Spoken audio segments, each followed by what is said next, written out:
ఈ రోజున ఒక రాగి చెంబులో బియ్యం పోయండి, నిండా పోయండి. రాగి చెంబులో నిండా బియ్యం పోసి దానిపైన 3 తమలపాకులు పెట్టండి.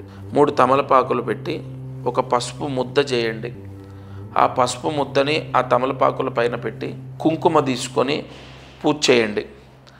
లక్ష్మీ అష్టోత్తరంతో శుక్రవారం ఈరోజు రాహుకాలంలో చేయాలి.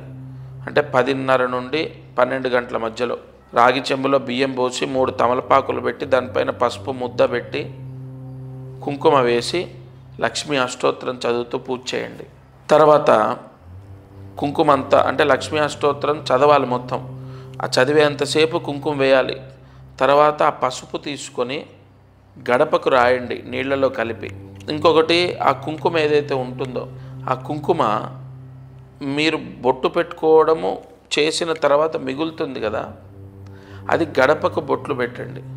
అంటే అది మిగిలింది మళ్ళీ వేరే డబ్బాలో వేసుకొని రోజు పెట్టుకోకుండా గడపకు పసుపు రాసి గడపకు నిండుగా బొట్లు పెట్టి, అలాగే మీరు ఆ కుంకుమ ధరించి ఇంకా మిగిలిందనుకోండి, ఇంకా మిగిలితే తులసి చెట్టు పొదల్లో వేసేయండి. ఈరోజు ఈ గౌరీ ఆరాధన ఎందుకంటే శుక్రవారము, అందులోనూ సప్తమి. ఈ గౌరీ ఆరాధన చేస్తే ఆ ఇంట్లో ఎవరైతే తరతరాలుగా, అంటే ఇప్పుడు ఉదాహరణకు మీ భర్త ఉంటాడు, భర్త తండ్రి వాళ్ళ తండ్రి వాళ్ళ తండ్రి అంటే 3 తరాలు, వాళ్ళు ఎక్కడైనా ఏదైనా దేవుడి పట్ల లోపం చేసినా, మొక్కులు మొక్కి సరిగా అవి చెల్లించకపోయినా, మర్చిపోయినా, ఇప్పుడు ఉదాహరణకు మా తాతగారు ఉన్నారు, ఏదో మొక్కారు చనిపోయారు ఆయన, ఆ మొక్కు మళ్ళీ మనకు ఆయన తీర్చకపోతే వాళ్ళ వంశానికి వస్తుంది.